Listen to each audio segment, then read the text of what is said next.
Soul 3, a realistic epic fantasy adventure by J.N. Wdowski. Note: for your full enjoyment, be sure to read or listen to the end and continue to the next chapter. Chapter 33. Lucifera stood alone on the dirt sunrise to sunset turnpike. The clouds above her swirled like black ink in water. Tradesman and his men, along with men from other communities, stood at the ready behind the barricades protecting Littlefields. Spearmen with heavy shields held the front line, with archers at the ready behind them. Dale stopped, looking at her about 50 yards out on the road. She was surprisingly alone. He turned to the others. "If her seductive powers are as strong as I am told, I'd rather you all hold back. I will face her alone." "You will not be alone," Pixa replied, looking up at him, snug in his vest. "Not completely alone," he corrected himself. He addressed Chopson. "Where did you station John?"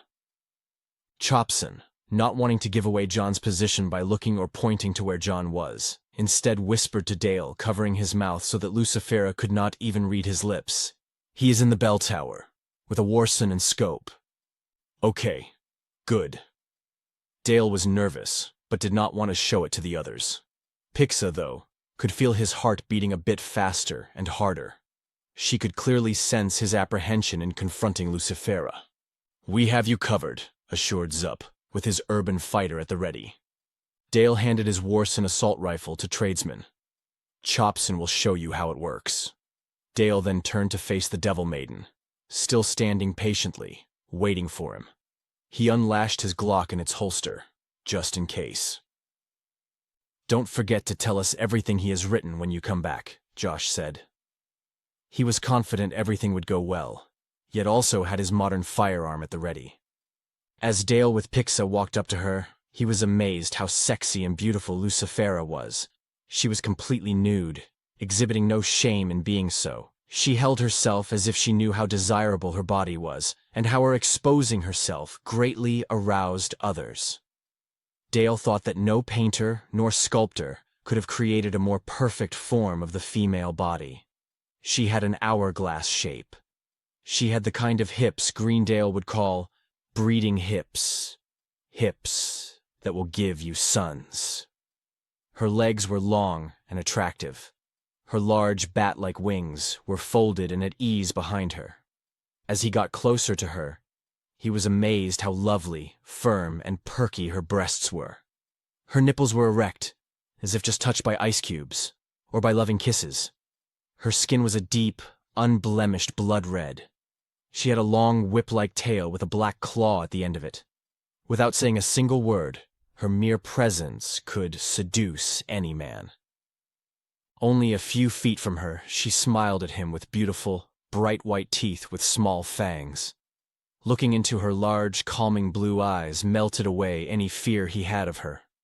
She had 2 black horns, pointed slightly forward, on the upper sides of her head. Her long, silk black hair cascaded down to caress her bare shoulders. He had an odd urge to hold her hair in his hand, smell it, and kiss her long, seductive neck. Pixa could sense his passions and desires. She gave him a stiff elbow in the chest, snapping him back to his senses. "Hello," he greeted the Devil Maiden. "Greetings, Dale." She smiled. Seeing Pixa in his vest, she lost her smile quickly. "I was hoping we could talk alone." She locked her gaze back with Dale, more privately. "We are in the middle of a road, with hundreds of eyes upon us." He looked over his shoulder at the Littlefields garrison, all at the ready. Not a very private location. She took a step closer to him, private enough that the rest of the world is merely a distant background. She looked down at Pixa again. That is, if she were not here. "Well, I am here." Pixa sternly looked up at her. She looked back into Dale's eyes. He could feel she was trying hard to ignore Pixa and make it seem that it was only him and her in a space where there was no one else but them. "I understand you have new toys." She quickly glanced at his Glock on his right upper leg, noticing that his hand was at the ready to draw it. She looked back at him. "You are aware I am not immortal." "It is clear you are not," he answered her. It is useless against me. She looked up at the bell tower. As is your boy in the tower with his plaything. She stepped a little closer to Dale. She grinned. I think you are now blocking his shot. A shot that would kill you but would be a mere nuisance to me. A bee sting at worst. Many bee stings can be deadly, he replied. Since you see me as a lesser mortal, why do you ask for me? Me by name.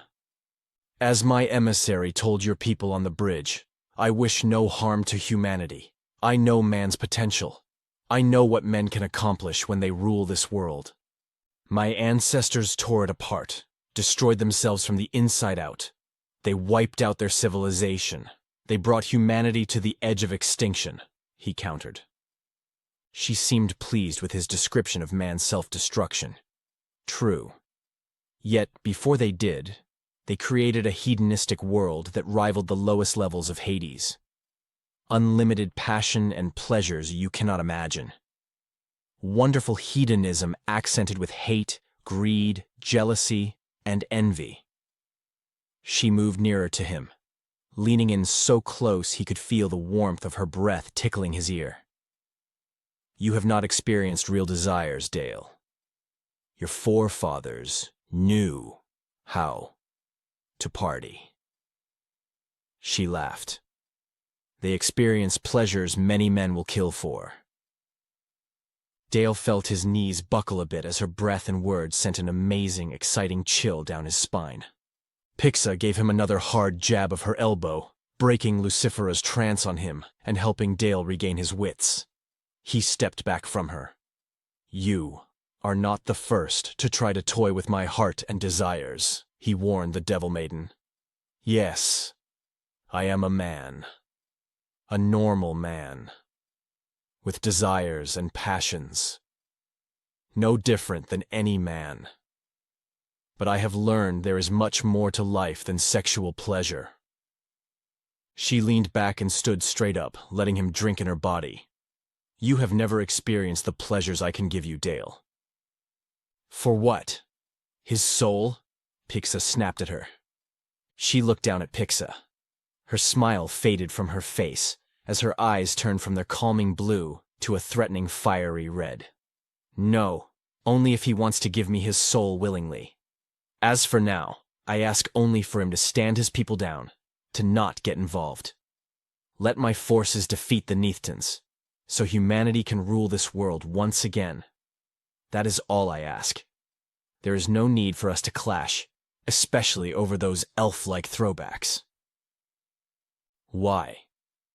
Dale took his eyes away from her body and looked into the hateful expression she was giving Pixa. Why do you need us to rule the world? You have your demonic forces. You do not need us. Her eyes turned their calming blue again as she looked back at Dale. Demonoids and Gorics are so limited compared to the passions and desires of men. They are not creative creatures. Men can have such twisted imaginations that would shame my tormentors and engage in perversions that will embarrass the most decadent Neathton noble. That is not me, he told her. Oh, it is, Dale. You just need to come out of your shell. I want a man like you beside me. Young, handsome, intelligent, creative, passionate, and filled with sexual desires. I can sense your infatuation for me, Dale. Just like you wanted Christine. You wanted her youth, her scent, her sensual body, all for you. To physically join with her. To look into her eyes as she feels you thrusting deeper into her. She smiled at the thought. I know what lurks deep in your groins. You can try to hide it from yourself and from others, but you cannot hide it from me. With distaste, she glanced down at Pixa poking her head from his vest. Even your fairy queen senses your lustful desires for me, and it is eating at her. She grinned with delight, laughing at Pixa's expense. Too bad you could never satisfy him as I can, little fairy queen. Lust is not love, and it is definitely not being in love, Dale responded. Yes, I know lust, but I know there is more than just physical pleasure to truly join with another. I am not as shallow as you think I am, Lucifera. Look among your demonic hordes. I am not the one for you. Your answer makes me want you even more, Dale. I see, in you, great things. You will be sitting beside me on our throne. Night after night you will plant your seeds in me. It will be my eyes you look into, as you feel me, squeezing and pulling you in deeper. Our dynasty will germinate in my womb. A dynasty to rule the world. At that, she stepped further back from him. It is our destiny. She confidently broadened her smile, just as flames suddenly rose from the earth engulfing her. Until next time. Her voice echoed as she disappeared within the flames as quickly as they had appeared. Dale stood quietly. He said nothing as he tried to process what he had just experienced. His emotions and thoughts had not been this mixed and unclear since the time he first saw Christine, to the point she left him for the butcher. He felt weak. He felt vulnerable. He felt that, if it were not for Pixa, he might have been putty in Lucifera's hands. He could not deny she was right. He did yearn for her in the most animalistic way a man could want a woman. "Dale!" She elbowed him again. "Dale!" He looked down at Pixa. He smiled at her. Her jabs did not hurt, but they kept him clear-headed. "I am fine, Pixa." She was not convinced as she looked up at him. "Are you? Are you really?" "Yes, I am." He looked up as the dark clouds above began to dissipate, revealing the sun's rays behind them. Pixa climbed out from his vest and took flight before him. It was now her blue eyes that looked into his. "You are stronger than I thought you would be, Dale. My elbowing you would not have worked against a lesser man. They would have succumbed to her seductive powers. I am proud of you." She grinned, showing off her deep dimples. "I understand what she sees in you." He was confused by her statement. "Sees in me?" I rejected her. She nodded in agreement. "Your rejection of her makes her desire you even more so. You are a challenge for her. If she can seduce you, no man is beyond her control. This is not the end of her trying. I fear you have only whet her appetite." Returning to the barricades, Dale was quickly surrounded by Kia, Chopson, Tradesman, Zup, and Josh. Tradesman handed Dale's Warson rifle back to him. "Thank you." Dale took the weapon and threw it onto his back. "So? What did he write for your encounter? Tell us the whole dialogue?" Josh was excited to know. Continue to Chapter 34. To support the author, please like, share, comment, and subscribe.